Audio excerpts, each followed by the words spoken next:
खुश रहें, आबाद रहें मेरे यूट्यूब के बहन और भाइयों। अस्सलाम वालेकुम।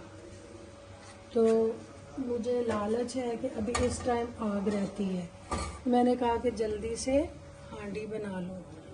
तो अभी मैं आज बनाऊंगी करेले कीमा, बाकी फिर और बनानी है मूली के पराठे।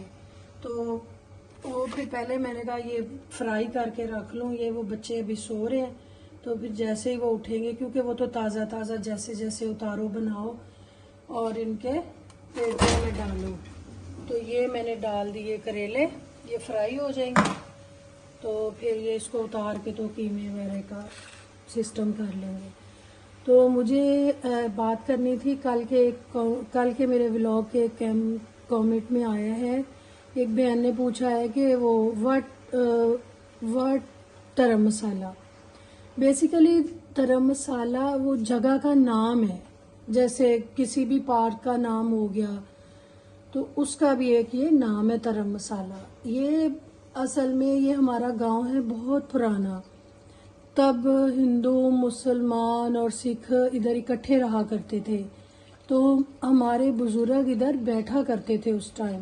तो जब हम लोग तो बड़े हो रहे थे तो पाकिस्तान आज़ाद हो चुका था, तो ये फिर हमारे ये हमारा गांव था और यहाँ से दूसरे सिख और वो थे जो हिंदू थे वो ज़ाहिर चले गए अपने उधर हिंदुस्तान। तो इधर फिर ये जगह हम लोगों ने बना ली, हमारे बुजुर्गों ने, कि किसी की शादी हो बेटी की या कोई गमी खुशी का कोई वाक़या होता था ना तो उधर बैठते थे। और वैसे भी गर्मियों में उस टाइम तो लाइट होती नहीं थी गांव में, तो उधर बैठते थे। तो वो बड़ी प्यारी और ठंडी जगह थी और एक तरह से वो महफूज भी थी। तो उधर हम लोग सारे बच्चे जाके खेला करते थे और हमारे बड़े बुजुर्ग भी होते थे उधर। तो हम लोग खेल रहे होते थे तो वो उन्हें देख रहे होते थे, उनको पता होता था कि ये बच्चे इधर खेल रहे हैं। तो ये था जी उसका नाम गरम मसाला, एक उस जगह का नाम था।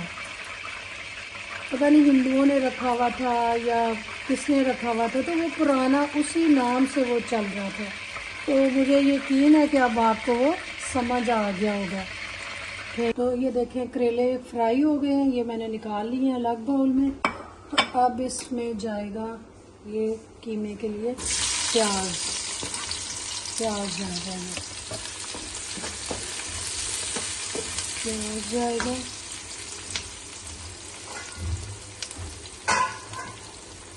इसमें थोड़ा सा जीरा डाल देते हैं, थोड़े खड़े मसाले वाले किधर है।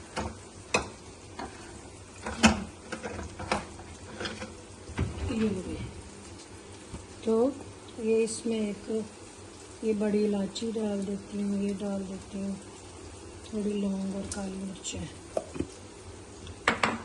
तो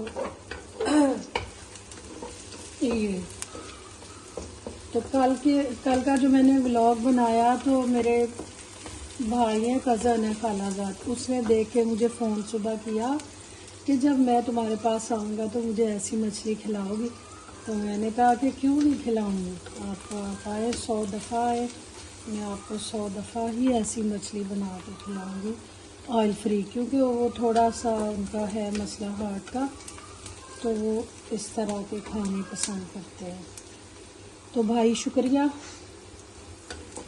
तो जी ये आज मैं आपसे अपने स्कूल की एक बात शेयर कर रही हूँ। हम 3 क्लास में, 4 में, 5 तक में अपने गांव में पढ़े हैं। तो उधर क्या होता था कि बैग क्या, उसको उस टाइम बस्ते कहते थे। बस्ते भी, बैग को पंजाबी में कह लें या उर्दू में दूसरा उसका नाम होता था बस्ता, ठीक है। वो लेके तो हम लोग अपने स्कूल चले जाते थे। स्कूल क्या था, स्कूल में भी चौधरियों ने कब्जा कर लिया था, उसमें भैंसें बांध देते थे, कभी अपने घोड़े गधे ये वो। तो हमारी टीचर थी, बहुत अच्छी थी, उनको पढ़ाई का बहुत ज़्यादा शौक़ था कि मैं इन बच्चों को पढ़ाऊँ और ये इनके आगे चल के काम आए। वरना तो घर में ही, जैसे वो स्कूल बंद था तो घर में ही बैठ जाते। फिर वो टीचर ने क्या किया कि वो स्कूल अपने घर ले गए। तो घर में फिर हमें जाते सुबह खड़े एक लंबी लाइन लगा देनी पूरी क्लास की, तो खड़ा करके फिर एक दो लड़कियों को बोलना, वो आगे आगे पढ़ती थी। और टेबल्स को पंजाबी में कह लें पहाड़े, तो वो पहाड़े कैसे याद कराती थी, 1 दूनी दूनी, 2 दूनी 4, 3 दूनी 6, ये वाले हमारे पहाड़े होते थे। तो ये पढ़ के फिर उसके बाद एक हमारे बैग में लाजमी जो चीज़ होती थी, लकड़ी की तख्ती होती थी, और वो लकड़ी की एक कलम होती थी और साथ काली स्याही होती थी। उससे हम उस तख्ती पे राइटिंग करते थे, इमला करते थे। तो एक वो उसको घर से लिख के लेके आना होता था और एक स्कूल में हमारी टीचर लिखवाती थी। तो फिर एक ये चीज़ थी और एक थी स्लेट होती थी, लोहे की होती थी दोनों तरफ और एक साथ स्लेटी होती थी। उस पे हम मैथ करते थे, अपना हिसाब रियाजी, तो वो करते थे। साथ साथ इनको भी देखे, इनका ना सत्यानाश हो जाए। मैं तो अपने पिंड दे स्कूल पहुंच गई हूँ। अच्छा, तो वो था। फिर उस स्लेट पे हमने मैथ करना सवाल, और वो आगे मैं नहीं बताऊंगी को। जब उनको मिटाना होता था तो क्या करते थे वो, जिन ने वो ज़माना देखा, वो काम किया हुआ, वो खुद कमेंट में बताएं या याद कर लें। तो वो करते थे। फिर पढ़ा के, तो वो करके मैथ शैथ पहाड़े पूड़े याद करके कुछ होने, कुछ सिर तो लंघ जाने, तो भी वापस आ जाना घर।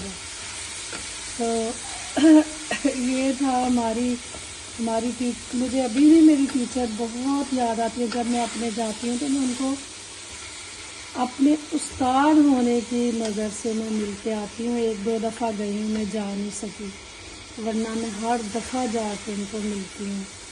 तो उनका नाम था बाजी सलमा, अभी भी हैं, अल्लाह ताला उनको सेहत दे, तंदुरुस्ती दे। तो वो बच्चों से बहुत प्यार से पेश आती थी, बहुत पढ़ाती थी। वरना तो टीचरें और उस्ताद उस ज़माने के मार मार के हड्डियाँ तोड़ के दूरियां कर छड़ देंगे सन। लेकिन मुझे नहीं याद कि हमें आज तक उनसे कभी मार पिटी हो, कभी डांट भी पिटी हो। तो ऐसे उस्ताद भी थे उस टाइम। तो फिर ये था जी हमारे स्कूल का ज़माना। आज मैं अपना फ्रिज करूँगी साफ़। इसमें ऐसे बर्फ़ के पहाड़ बन गए हैं, इतनी जल्दी बन जाते हैं। ये देखें, ये मैंने बंद किया हुआ है, इसकी मैं आज करूँगी सफाई। इसमें आ गई बारी मसालों की, इसमें हल्दी, और इसमें मैं डालूँगी कुटी लाल मिर्च भर के, एक ही डाल देते हैं, ये काफ़ी है। ठीक है, ये थोड़ा सा नमक पहले भी मैंने इसमें डाला, ये थोड़ा गरम मसाला। तो अब इसको भून के इन्हों ज़रा चंगी तरह तड़फू के मिक्स करके फिर ये डाल दूँगी मैं जी करेले। ठीक है, करेले डाल दूँगी, 2-3 मिनट के बाद करेले डाल दूँगी भून के। ये इसमें डाल दूँगी अब करेले साहब आ जाओ। अब हम पानी तड़फाना है, आग अभी हो गई है कम। चलो, हमारा काम हो गया, शुक्र है अल्लाह का। तो करेले हो गए जी रेडी। और ये ऊपर जाएगी थोड़ी हरी मिर्च और ये धनिया। अब मैं मूली के पराठे बनाऊंगी और फ्रिज की क्लीनिंग चल रही है अभी साथ साथ। आज बहुत बिजी दिन है। चलो जी। अच्छा जी, तो अब मैं शुरू कर रही हूँ मूली के पराठे। तो मूली के पराठे मुझे भी, मेरे बच्चों को, पता कि चौधरी साहब को भी बड़े पसंद है मूली के पराठे। तो मूली के पराठे तो एक दफ़ा मैं गई लेने मूलियाँ, तो मूलियाँ और भी मैंने काफ़ी सब्ज़ी ली, मैंने कहा इकट्ठी ले लेती हूँ, जो 2-4 दफ़ा निकल जाएंगी। मैंने मूलियाँ इकट्ठी ले ली, तकरीबन 4 किलो थी, 5 किलो। मुझे नहीं पता था, मैं मूली ख़रीद रही थी मूलियाँ, तो एक आंटी ना साइड पे गाड़ी पे ना देख रही थी, मुझे नहीं पता कब से वो देख रही थी। जब मैंने अपनी मूलियाँ और दूसरी सब्जियाँ ले ली तो मैं जाने लगी, गाड़ी में भी मैं बैठ रही थी, तो वो आंटी उतर के मेरी तरफ आई।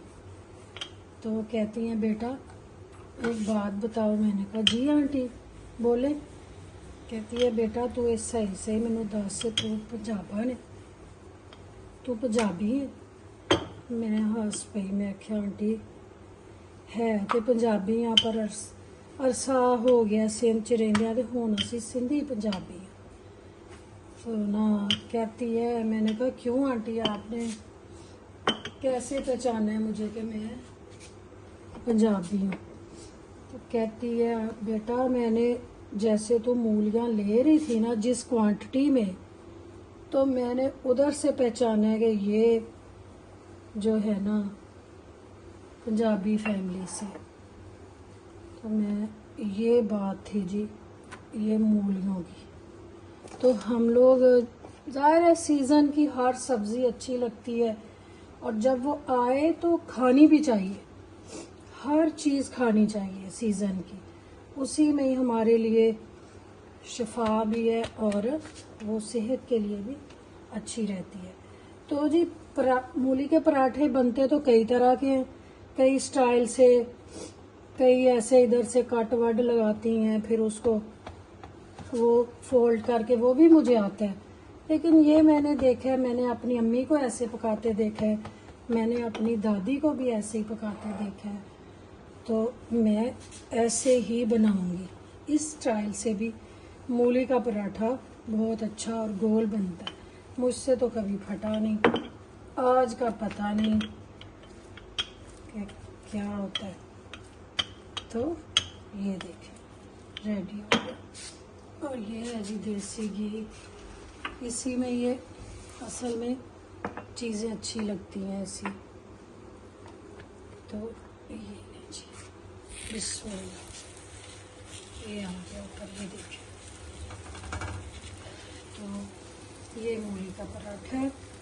और वो आंटी इतना हंसी कह रही थी, मैं दूर बैठी, मैं ये बोल रही थी कि ये है तो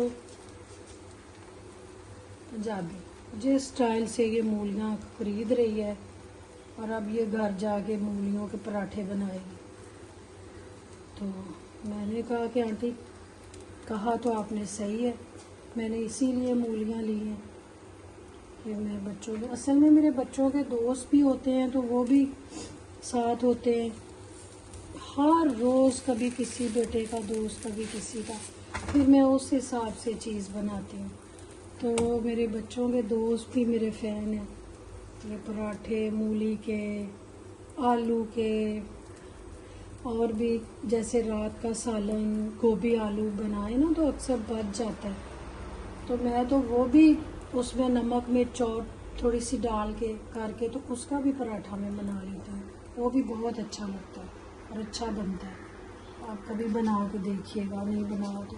मूली और आलू के तो हर कोई बनाता है। आग ज़रा सी मेरी हो गई है कम, मुझे आएगा थोड़ा मसला।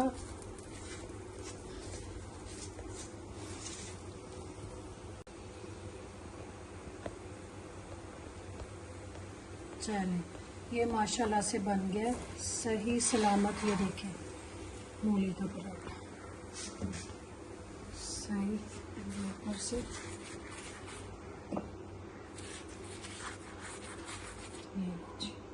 डन। तो मिलते हैं जी अब कल के व्लॉग में। अल्लाह हाफिज़, खुदा हाफिज़। फाइनली मेरा फ्रिज हो गया क्लीन। देखें इसकी सारी बर्फ़ जो थी वो हो गई साफ़। अब मैं इसका वो जो थर्मोस्टेट है वो थोड़ा कम करूँगी ताकि इसकी बर्फ़ अब कम जमे, क्योंकि अब थोड़ा मौसम ठंडा हो गया। तो चले मिलते हैं अब कल के व्लॉग में। अल्लाह हाफिज़।